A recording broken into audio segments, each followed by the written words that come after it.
मित्रों, इस वीडियो में हम लोग पढ़ेंगे IC 38 कॉमन सेक्शन के अंतर्गत चैप्टर नंबर 5 को, जिसका शीर्षक है जोखिम अंकन और रेटिंग।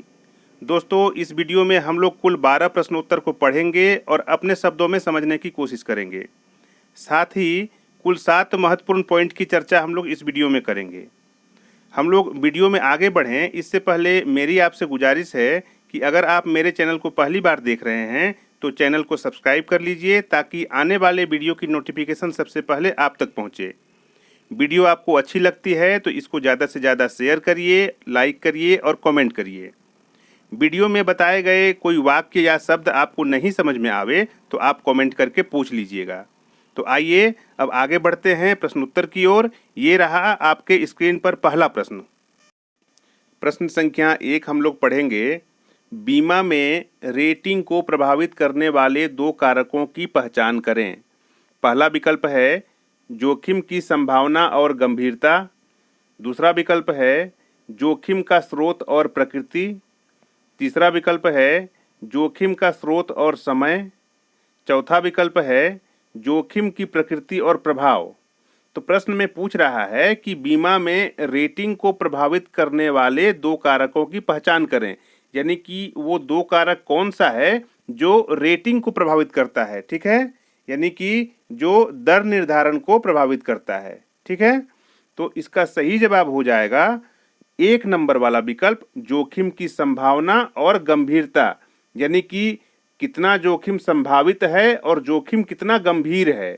ठीक है, यही चीज रेटिंग को प्रभावित करता है। अब रेटिंग होता क्या है, तो बीमा कंपनी को बीमा दावों और खर्चों से जुड़ी भविष्य की लागत के साथ साथ मुनाफे की मार्जिन को कवर करने के लिए मूल्य की गणना करने की एक प्रक्रिया अपनानी होती है। इसे दर निर्धारण या रेटिंग कहा जाता है। ठीक है, तो इस प्रश्न का सही जवाब हो जाएगा 1 नंबर वाला विकल्प, जोखिम की संभावना और गंभीरता।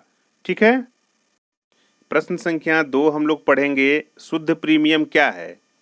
पहला विकल्प है इतना अधिक प्रीमियम कि उससे सिर्फ नुकसानों की भरपाई की जा सके। दूसरा विकल्प है समाज के सीमांत सदस्यों के लिए लागू प्रीमियम। तीसरा विकल्प है प्रशासनिक लागतों के लिए लोडिंग के बाद प्रीमियम। चौथा विकल्प है नुकसान की सबसे हाल के अनुभव की अवधि से प्राप्त प्रीमियम। तो इन चारों विकल्प में से सही उत्तर क्या होगा, हमें उसका चुनाव करना है। तो प्रश्न में पूछ रहा है कि शुद्ध प्रीमियम क्या है। तो शुद्ध प्रीमियम होता है इतना अधिक प्रीमियम कि उससे सिर्फ नुकसानों की भरपाई की जा सके। ठीक है, उसी को हम शुद्ध प्रीमियम के रूप में जानते हैं। अब उसमें होता क्या है कि शुद्ध प्रीमियम में बहुत सारा चीज जोड़ करके अंतिम प्रीमियम तक पहुंचते हैं, जैसे कि हानि व्यय सर्वेक्षण शुल्क, एजेंसी कमीशन, प्रबंधन का खर्च, मुनाफे के लिए मार्जिन, ये आदि इन सब चीज़ों को जोड़ करके हम अंतिम प्रीमियम तक पहुंचते हैं जो बीमा धारक से लिया जाता है। ठीक है, तो शुद्ध प्रीमियम किसको कहेंगे, इतना अधिक प्रीमियम कि उससे सिर्फ नुकसानों की भरपाई की जा सके, शुद्ध प्रीमियम होता है।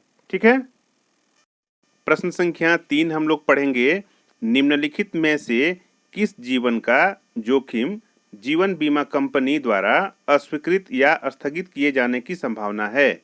पहला विकल्प है 18 वर्षीय स्वस्थ व्यक्ति। दूसरा विकल्प है एक मोटा व्यक्ति। तीसरा विकल्प है एड्स से पीड़ित व्यक्ति। चौथा विकल्प है गृहिणी जिसकी अपनी कोई आय नहीं है। तो इन चारों विकल्प में से सही उत्तर क्या होगा, हमें उसका चुनाव करना है। तो प्रश्न में पूछा जा रहा है कि निम्नलिखित में से किस जीवन का जोखिम जीवन बीमा कंपनी अस्वीकृत या स्थगित, यानी कि अस्वीकार या रोक सकती है, ऐसी संभावना है। ठीक है, तो इन चारों विकल्प में से तीसरा नंबर का जो विकल्प है एड्स से पीड़ित व्यक्ति। ठीक है, क्योंकि एड्स से पीड़ित व्यक्ति को कभी भी कुछ भी हो सकता है, यानी कि वो कभी भी डेथ कर सकता है, इसलिए एड्स से पीड़ित व्यक्ति के जोखिम को जीवन बीमा कंपनी अस्वीकृत या स्थगित कर सकती है, ऐसी संभावना है। ठीक है, यानी कि तीसरा नंबर का विकल्प इस प्रश्न का सही उत्तर हो जाएगा। प्रश्न संख्या 4 हम लोग पढ़ेंगे चिकित्सा बीमा लेखन में अनुवांशिकता इतिहास को महत्व क्यों दिया जाता है। पहला विकल्प है अमीर माता पिता के बच्चे स्वस्थ होते हैं। दूसरा विकल्प है कुछ बीमारियां माता पिता से संतानों में जा सकती है। तीसरा विकल्प है गरीब माता पिता के बच्चे कुपोषण के शिकार होते हैं। चौथा विकल्प है पारिवारिक परिवेश एक महत्वपूर्ण कारक होता है। तो प्रश्न में पूछ रहा है कि चिकित्सा बीमा लेखन में आनुवांशिकता इतिहास को महत्व क्यों दिया जाता है। इसलिए दिया जाता है कि कुछ बीमारियां माता पिता से संतानों में जा सकती है, ठीक है। यानी कि कुछ बीमारियां ऐसी होती है जो एक पीढ़ी से दूसरी पीढ़ी में जा सकती है। यही कारण है कि चिकित्सा बीमा लेखन में आनुवांशिकता इतिहास को महत्व दिया जाता है, ठीक है। यानी कि दूसरा नंबर का विकल्प जो है इस प्रश्न का सही उत्तर हो जाएगा। प्रश्न संख्या 5 हम लोग पढ़ेंगे। इनमें से कौन सा विकल्प बीमा कंपनी में बीमा लेखक की भूमिका को दर्शाता है। पहला विकल्प है दावों पर कार्यवाही। दूसरा विकल्प है जोखिमों की स्वीकार्यता संबंधी निर्णय लेना। तीसरा विकल्प है उत्पाद डिजाइन आर्किटेक्ट। चौथा विकल्प है ग्राहक संपर्क प्रबंधक। तो प्रश्न में पूछा जा रहा है कि इन चारों विकल्प में से वो कौन सा विकल्प है जो बीमा लेखक की भूमिका को दर्शाता है।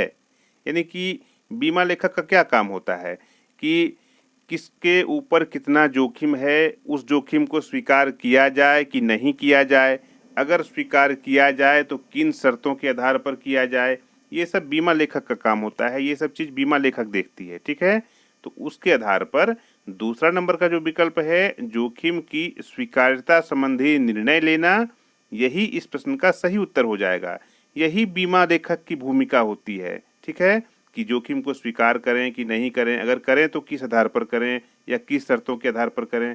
तो ये सब काम जो होता है ये बीमा लेखक देखती है। तो इस प्रश्न का सही उत्तर हो जाएगा दूसरा नंबर का विकल्प जोखिमों की स्वीकार्यता संबंधी निर्णय लेना, ठीक है। प्रश्न संख्या 6 हम लोग पढ़ेंगे। इनमें से कौन सा बीमा लेखन निर्णय नहीं है। पहला विकल्प है मानक दरों पर जोखिम स्वीकृति। दूसरा विकल्प है जोखिम का अस्वीकरण। तीसरा विकल्प है जोखिम का स्थगन। चौथा विकल्प है दावा अस्वीकरण। तो प्रश्न में पूछा जा रहा है कि इन चारों विकल्प में से वो कौन सा विकल्प है जिसमें बीमा लेखन निर्णय नहीं लेती है। तो चौथा वाला जो विकल्प है दावा अस्वीकरण, इस पॉइंट पर यानी कि इस बिंदु पर बीमा लेखन निर्णय नहीं लेती है। यानी कि ये बीमा लेखन के दायरे से बाहर का कार्य है, ठीक है। आप इसको अपनी भाषा में समझिए। तो चौथा वाला विकल्प जो है दावा अस्वीकरण, यानी कि दावा को अस्वीकार करना, क्लेम को अस्वीकार करना, यही इस प्रश्न का सही उत्तर हो जाएगा और यही बीमा लेखन निर्णय नहीं है, ठीक है। प्रश्न संख्या 7 हम लोग पढ़ेंगे। इनमें से कौन सी स्थिति व्यक्ति की बीमा करने के योग्य स्थिति को नकारात्मक रूप से प्रभावित करेगी। पहला विकल्प है दैनिक व्यायाम। दूसरा विकल्प है मादक द्रव्यों का सेवन। तीसरा विकल्प है आलसी स्वभाव। चौथा विकल्प है टालमटोल का स्वभाव। तो प्रश्न में पूछा जा रहा है कि इन चारों विकल्प में से वो कौन सा विकल्प है जो बीमा करने योग्य स्थिति को निगेटिव रूप से प्रभावित करती है, यानी कि बीमा करने योग्य स्थिति को ना की ओर ले जाती है, ठीक है। तो इसका सही उत्तर हो जाएगा मादक द्रव्यों का सेवन, यानी कि नशीले पदार्थ का सेवन, जैसे कि शराब पीना आदि, ठीक है। तो दूसरा नंबर का जो विकल्प है मादक द्रव्यों का सेवन, ये इस प्रश्न का सही उत्तर हो जाएगा। मादक द्रव्यों का सेवन व्यक्ति को बीमा करने योग्य स्थिति को ना की ओर ले जाता है। आप अपनी भाषा में समझिए, यानी कि नकारात्मक रूप से प्रभावित करता है, ठीक है। यानी कि दूसरा नंबर का विकल्प इस प्रश्न का सही उत्तर हो जाएगा। प्रश्न संख्या 8 हम लोग पढ़ेंगे। अंतिम प्रीमियम में पहुंचने के लिए निम्नलिखित में से किसे शुद्ध प्रीमियम में जोड़ा जाता है। हम लोगों ने प्रश्न संख्या 2 में पढ़ा था कि शुद्ध प्रीमियम क्या होता है। तो इस प्रश्न में हम लोग पढ़ रहे हैं कि अंतिम प्रीमियम क्या होता है, ठीक है। तो वही पूछा जा रहा है यहाँ पर कि अंतिम प्रीमियम में पहुंचने के लिए निम्नलिखित में से किसे शुद्ध प्रीमियम में जोड़ा जाता है। पहला विकल्प है हानि व्यय सर्वेक्षण शुल्क। दूसरा विकल्प है एजेंसी कमीशन। तीसरा विकल्प है प्रबंधन का खर्च। चौथा विकल्प है मुनाफे के लिए मार्जिन। पांचवा विकल्प है ऊपर के सभी।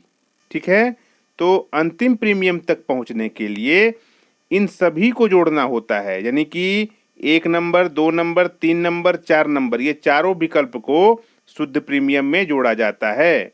ठीक है, तो इसलिए ऊपर के सभी यानी कि 5वां विकल्प इस प्रश्न का सही उत्तर हो जाएगा। प्रश्न संख्या 9 हम लोग पढ़ेंगे, लोडिंग प्रीमियम पर लागू की जाती है। पहला विकल्प है जोखिम की सकारात्मक विशेषताएं, दूसरा विकल्प है जोखिम की नकारात्मक विशेषताएं, तीसरा विकल्प है इनमें से कोई नहीं, चौथा विकल्प है ऊपर के दोनों। प्रश्न में पूछा जा रहा है कि लोडिंग प्रीमियम पर लागू की जाती है। लोडिंग का अर्थ हो जाएगा अतिरिक्त प्रभार, या इसको आप अपने शब्दों में समझें तो एक्स्ट्रा प्रीमियम। ठीक है, ये कब लागू की जाती है? जब व्यक्ति के साथ खतरा ज़्यादा होता है, यानी कि मान लेते हैं कि अगर कोई व्यक्ति दिल की बीमारी से ग्रसित है या मधुमेह से पीड़ित है, अगर वो व्यक्ति बीमा के लिए प्रस्ताव करता है तो बीमा कंपनी उससे अतिरिक्त प्रीमियम या लोडिंग चार्ज कर सकती है। ठीक है, तो इस प्रश्न का सही जवाब हो जाएगा जोखिम की नकारात्मक विशेषताएं, यानी कि आपके साथ एक्स्ट्रा जोखिम कुछ है, यही कारण है कि आपसे लोडिंग लिया जाता है, यानी कि अतिरिक्त प्रभार लिया जाता है, यानी कि एक्स्ट्रा प्रीमियम ली जा सकती है। ठीक है, आप इसको अपने तौर पर समझिए। तो दूसरा विकल्प जो है इस प्रश्न का सही उत्तर हो जाएगा। प्रश्न संख्या 10 हम लोग पढ़ेंगे, प्राथमिक बीमा लेखक अंडरराइटर कौन है? चयन करें। पहला विकल्प है बीमाकर्ता, जिसको कंपनी कहते हैं, दूसरा विकल्प है बीमा धारक, तीसरा विकल्प है एजेंट, चौथा विकल्प है ब्रोकर। तो इन चारों विकल्प में से सही उत्तर क्या होगा, हमें उसका चुनाव करना है। तो प्रश्न में पूछा जा रहा है कि सबसे पहला बीमा लेखक कौन होता है। आप इसको इस आधार पर समझिए कि सबसे पहले किसी व्यक्ति के जोखिम को देखने वाला कौन होता है। कौन ऐसा व्यक्ति है इन चारों में से जो किसी व्यक्ति के जोखिम को देख करके बता देता है कि नहीं, इस व्यक्ति का बीमा किया जा सकता है या इस व्यक्ति का बीमा नहीं किया जा सकता है? तो हम साफ तौर पर कह सकते हैं कि वो एजेंट होता है। एजेंट ही पहला बीमा लेखक होता है जो किसी व्यक्ति को देख करके बता सकता है कि फलाने व्यक्ति का बीमा हम कर सकते हैं, फलाने व्यक्ति का बीमा हम नहीं कर सकते हैं, इसके साथ खतरा इतना अधिक है, इसके साथ खतरा इतना कम है। ठीक है, आप इसको अपने तौर पर समझिए। तो इन चारों विकल्प में से सही उत्तर हो जाएगा एजेंट, यानी कि एजेंट ही प्राथमिक बीमा लेखक अंडरराइटर होता है, यानी कि तीसरा नंबर का विकल्प इस प्रश्न का सही उत्तर हो जाएगा। प्रश्न संख्या 11 हम लोग पढ़ेंगे, KYC नॉलेज योर कस्टमर। आप इसको अपनी भाषा में समझिए, डॉक्यूमेंट में क्या शामिल होता है। ठीक है, पहला विकल्प है फोटो, दूसरा विकल्प है पते का प्रमाण, तीसरा विकल्प है पहचान प्रमाण पत्र, चौथा विकल्प है उपयुक्त सभी। तो इन चारों विकल्प में से सही उत्तर क्या होगा, हम लोगों को उसका चुनाव करना है। तो प्रश्न में पूछ रहा है कि KYC डॉक्यूमेंट में क्या शामिल होता है। तो इन चारों विकल्प में से चौथा नंबर का जो विकल्प है उपयुक्त सभी, यही इस प्रश्न का सही उत्तर हो जाएगा। KYC डॉक्यूमेंट में फोटो शामिल होता है, पते का प्रमाण शामिल होता है, पहचान का प्रमाण पत्र शामिल होता है। तो इसलिए चौथा नंबर का जो विकल्प है उपयुक्त सभी, इस प्रश्न का सही उत्तर हो जाएगा। ठीक है, KYC का अर्थ हो जाएगा नॉलेज योर कस्टमर, यानी कि अपने ग्राहक को जाने। ठीक है, यानी कि चौथा नंबर का विकल्प सही उत्तर होगा। प्रश्न संख्या 12 हम लोग पढ़ेंगे, प्रस्तावित जोखिम को स्वीकार किया जाए या नहीं, यह कौन तय करता है। पहला विकल्प है एजेंट, दूसरा विकल्प है ब्रोकर, तीसरा विकल्प है अंडरराइटर, चौथा विकल्प है बीमा धारक। तो प्रश्न में पूछा जा रहा है कि प्रस्तावित जोखिम को स्वीकार किया जाए या नहीं, यह कौन तय करता है। यानी कि अगर कोई व्यक्ति बीमा के लिए प्रस्ताव देता है तो उसके जोखिम को स्वीकार किया जाए या नहीं किया जाए, ये निर्णय कौन लेता है। तो ये निर्णय अंडरराइटर लेता है। ठीक है, यानी कि तीसरा नंबर का विकल्प इस प्रश्न का सही उत्तर हो जाएगा।